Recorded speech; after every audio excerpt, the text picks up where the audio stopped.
Good morning. This is Jonathan Albin, and today is Game Master's Toolbox. We're going to be looking at a creature feature. This is a slightly different take on rather than the monster in a minute, because we're not talking about just throwing monsters out there for willy-nilly. We're looking at the full development. This actually stemmed from when I was a young game master. My son was very intrigued with the creatures and the monsters of my stories, and although he wasn't yet allowed to play, he would ponder the existence of the various monsters and creations. And so he and my daughter actually both developed the idea of creating monsters for my stories, which was always fun. And the process that I developed for helping them actually solidified my own process for creating monsters to make the game more interesting, more compelling, more challenging. But it also led to a whole lot of really haywire ideas, and so we'll get into some of that coming up. Before that, go down below and click all the buttons so the algorithm knows that you're part of our audience. I want to thank you for being here, and we hope that you'll subscribe because we have a lot of fun here, and I hope to continue. Let's move on.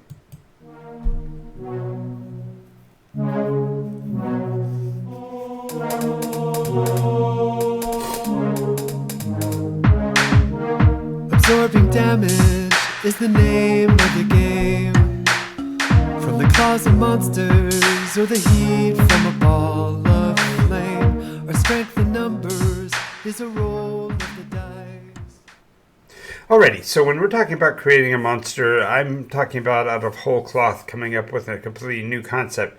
And this isn't for everybody because a lot of people have tropic ideas of what they want to have as a monster, and the ones that already exist are readily accessible through various monster manuals, fiend folios, and the like. And so I'm not going to be recreating the wheel here. What we're actually talking about is one of the things that is of greatest appeal, at least it seems to be from the players, is to discover something new and interesting and monstrous, and to explore the existence of that creature and understanding where it came from, how it came to be there, and eliminating the threat, if you will.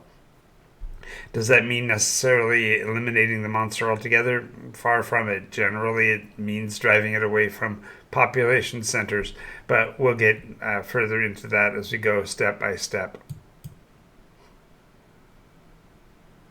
The first thing you have to come up with when it comes to a new monster is a name.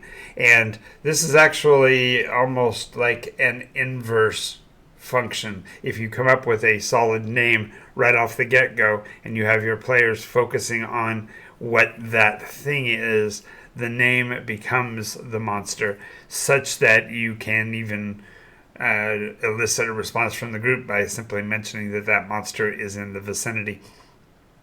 So the trick is that the name has to be interesting. It doesn't have to be particularly terrifying. It doesn't necessarily have to be foreboding. It simply needs to be identifiable so that the players can grasp the concept.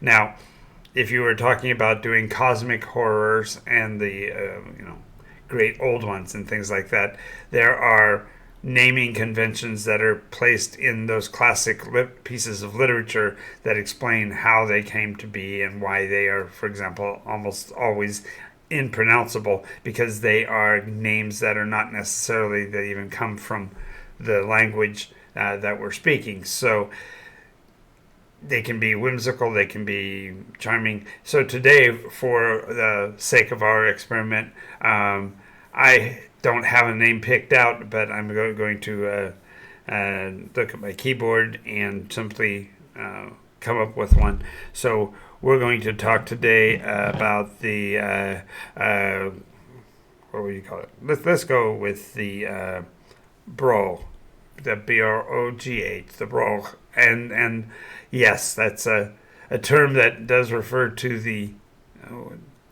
certain language mechanisms, so you can speak of a Scottish brogue or an Irish brogue, but in this case the brogh is going to be a monster, and perhaps it can be pronounced different ways. Perhaps it's pronounced with a PH sound, so it's a growth instead of a grow. Now, but we haven't figured it out yet, but just realize that the name is something itself that the players, rather than the game master, really needs to be the one to develop. So by giving them the descriptions and the mechanisms of the names, you're giving them the tools to actually come up with what they want to call it. And of course, what the players want to call it becomes what it's called. That's just the way that works. But so don't strain your brain too much about the name, because the name will be it'll become evident by the way the players react to it over time. And it might have multiple names. It may have been named colloquially. It could have been named by its environment. It could be named by its tactics. We haven't developed any of that yet, but just pick a decent working name as you're developing. It's just simpler to have something to hold on to. The next thing we do is have to figure out what makes it attractive. What is it that's interesting to the players?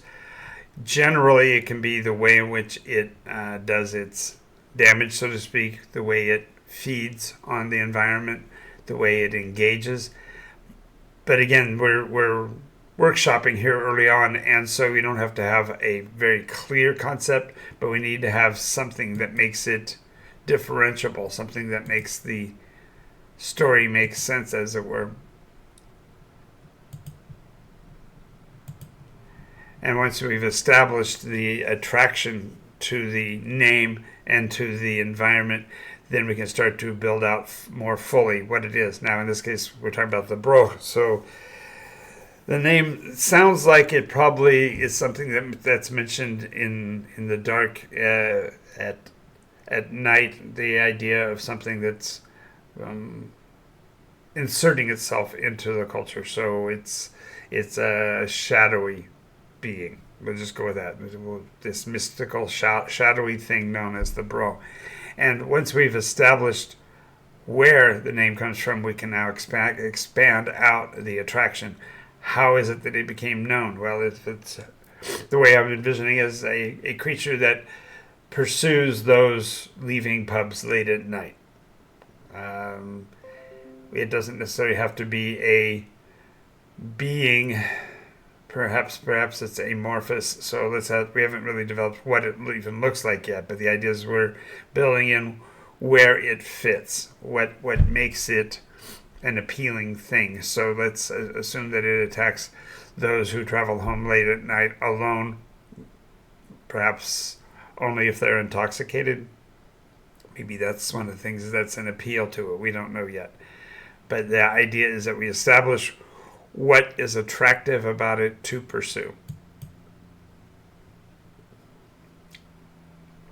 All right, so now this is I'm throwing back to when I was a boy or when I was a young man, and my son would ask me, okay, what about this? And he'd show me a picture of his monster, and I would ask him to describe, why it's appealing, or what its interests are, and then I would ask him, how did it come to be so? What was it like when it was younger? And so let's assume that the bro, in this case, was still attracted to individuals, but was harmless and simply added an extra voice. It itself could laugh. It itself could enjoy and appreciate the environment of the party, and so therefore it was something that was drawn to the sounds of a party, of a bar. This is what its development is working on how it came to be the way it is. So this spirit-like thing was drawn to a party and would revel. Somehow it's able to draw life force from those who are enjoying the party. And so the development of it is actually establishing what the interim steps that it went through to get to the dangerous or scary part that makes up the monstrous. And so when we talk, therefore, about this being drawn to parties, now we get to see a little bit about how it came to be. And we haven't yet talked about its origin, but we need to include that as well. And so a bro, therefore, spawns from an untimely death. A person who wasn't supposed to be at the party, wasn't supposed to be that drunk, and make, therefore, the being a creature of guilt. It doesn't want to be there. It hates the very nature of its essence, and yet because it does not have a substantiable form, it takes that out or lashes out at the stupidity of the traveling home portion. So now that we've got an idea of how it came to be and how it developed, now we can start to look at what would be the vulnerable points. Where is it the most lethal, but where also is it the most likely to be thwarted? And so let's put it at that moment when it actually has drawn an individual. It's pursuing them homeward, but it's starting to feel guilt about its own state, and transfers that into unrestrained anger and fury.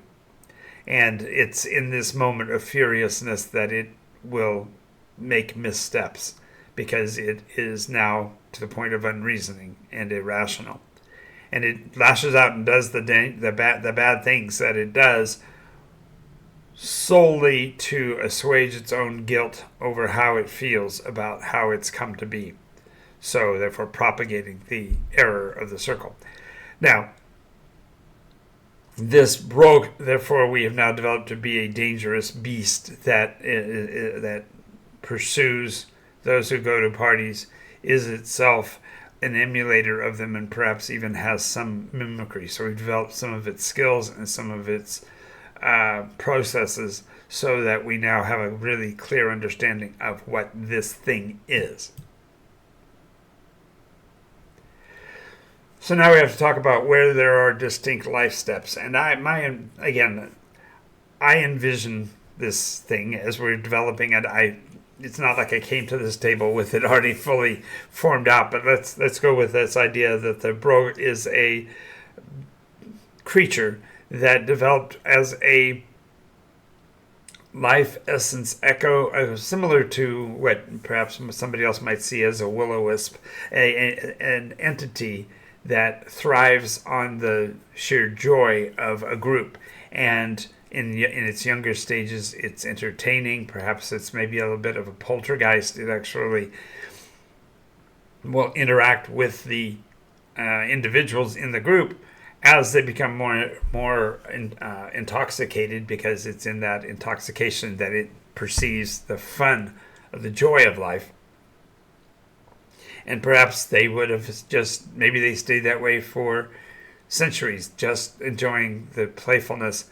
But something happens, and we haven't figured out what that is. And perhaps that could be a cultural change. Perhaps a new religion comes in and downplays and creates the very concept of guilt. That's a nice way of causing this being that doesn't understand how it is. It just knows that it enjoys this fun, and now it's being told that that's a bad thing, or that it's a dangerous thing.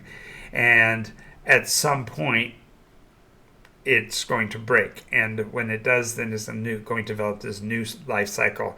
Instead of coming to the party to enjoy the collective, now it's coming to the party specifically to find a victim and feed off of the guilt output, that the person feels bad for having stayed out too late. The person feels bad for having to walk home at night. The fear and terror of the trip home itself is feeding into this and making the creature, the brogue itself, feel stupid, and it therefore starts to manipulate or play with its food, so to speak, to the point where it drives the individual to do something that is detrimental. It doesn't mean that it's necessarily intentional, but it simply has become part of this life cycle. And having an understanding of this life cycle, now we've got a reason for the brogue to be a threat to the local community. And this concept can be carried further by talking about blaming it. How does the local community come to understand the brogue? Perhaps it does speak as it gets to its crescendo. It does call out names. Maybe it describes the villainy that happened before, so that if a person does survive the attack, there's additional information. So there's ways to gather this life cycle information so that the players can eventually defeat the monster. Then we have to look at the way it proceeded to get to where it got to at the end. What was it that compelled it in this direction? When we can find that out, then we add a level of mystery that the players can themselves discern, so that they can break it apart and fix it, so to speak, in the long term of the story. They can conclude the action by putting the brogue to its rest and taking it out of the local community's cycle. You destroy the spiral, and that development course of the story begins to congeal in what you want the players to know about it. Now, notice I'm doing this all on the fly, and this does happen on occasion, but sometimes it takes months to scribble down notes on this individual creature and how it might have proceeded and what it might be, and this understanding of the monster starts to develop a life of its own. So now we can look at, where did the brogue come from? Did they exist before? Are they already still, do they still exist? Or perhaps there really is a spirit that is at the games, at the different pubs that you've been to. If you've ever had that odd feeling of being observed and yet you can't put a figure on it, maybe that's the brogue.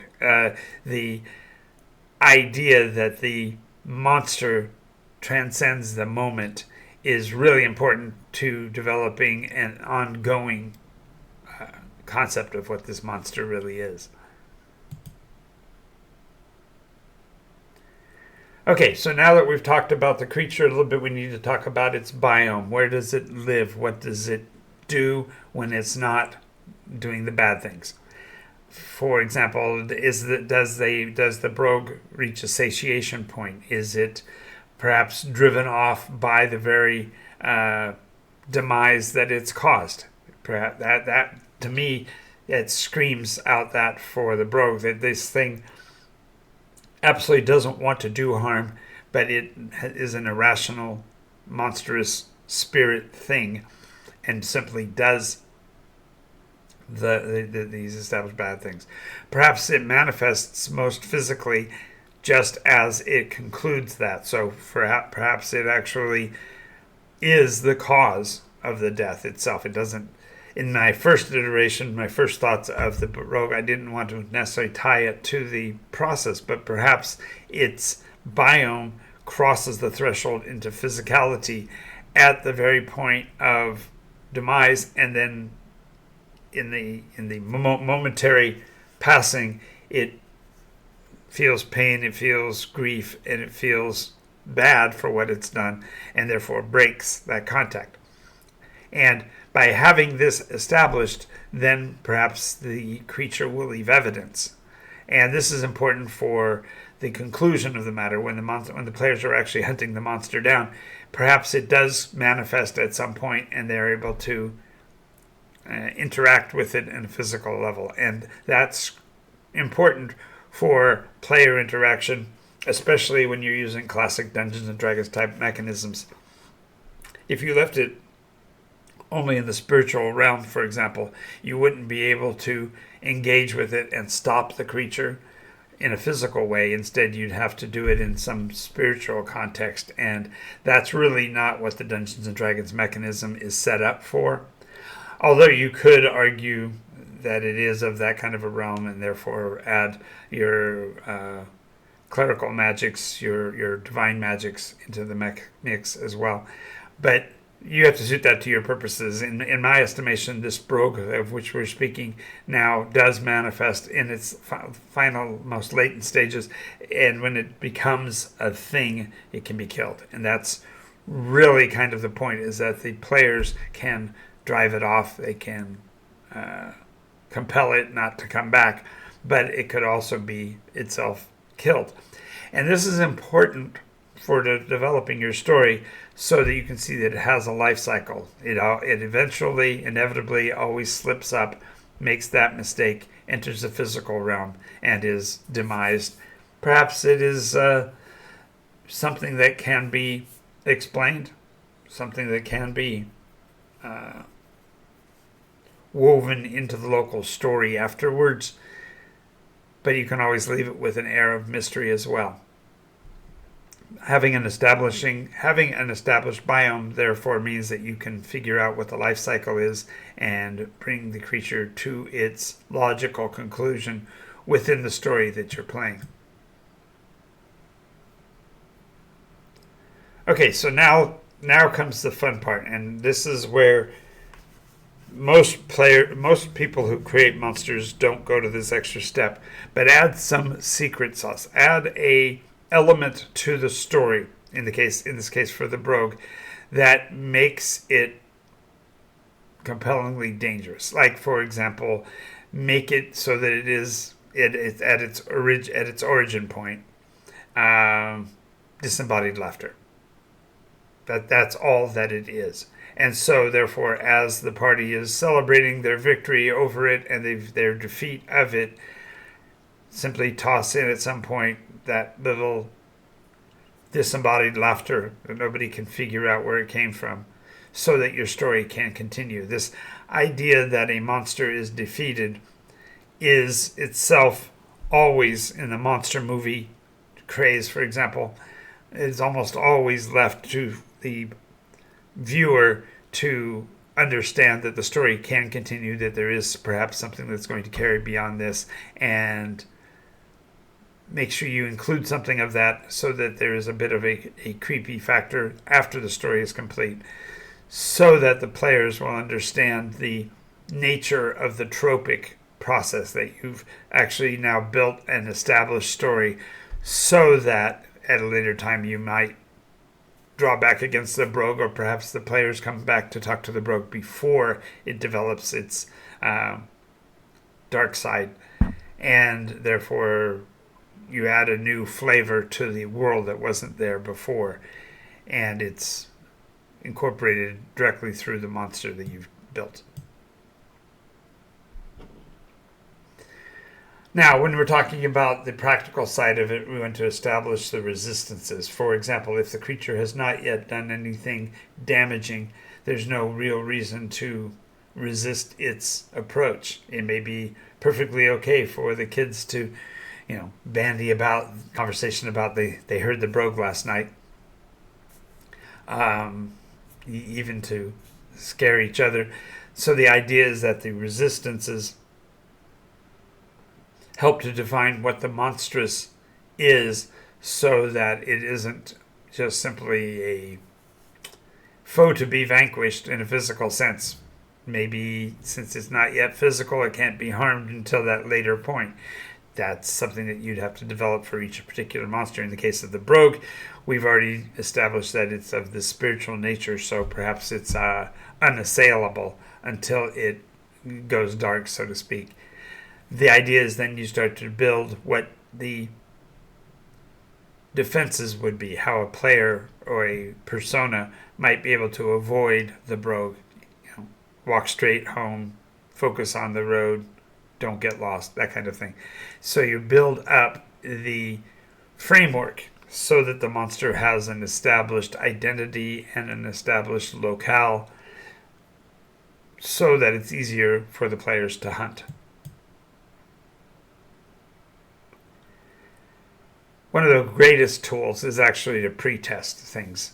Perhaps you don't actually bring the Brogue out fully, but you do talk about somebody who got lost on their way home last night and took a long time, and perhaps they claim that something was assailing them, some dark fears were entering their minds that they couldn't comprehend. Test fire the concept, figure out what will work with your players. This is really, when it comes down to the naming convention, let the players define what the name is. I've established the brogue here only because I'm doing it in a vacuum, but generally you'll be able to work with other people to fine tune what feels right about this monstrous concept. And then ultimately you have to go for it. You have to put your monster to the test, engage the very concept of it, perhaps find a rather unwilling NEP that you're willing to put on the line and risk its demise. Perhaps the players then have to search for the killer.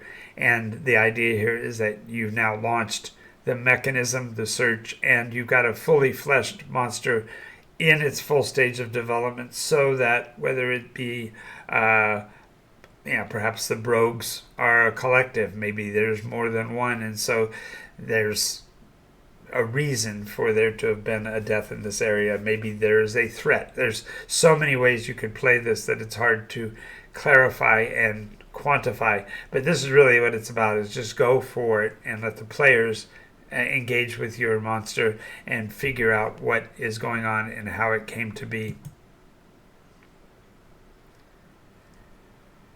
Now, I said all of that to say this, as Granddad would say: be careful of the traps of monster making. Once you start down this road and you start building monsters, it's intoxicating to create something new and to consider its purpose in the story and how it came to be.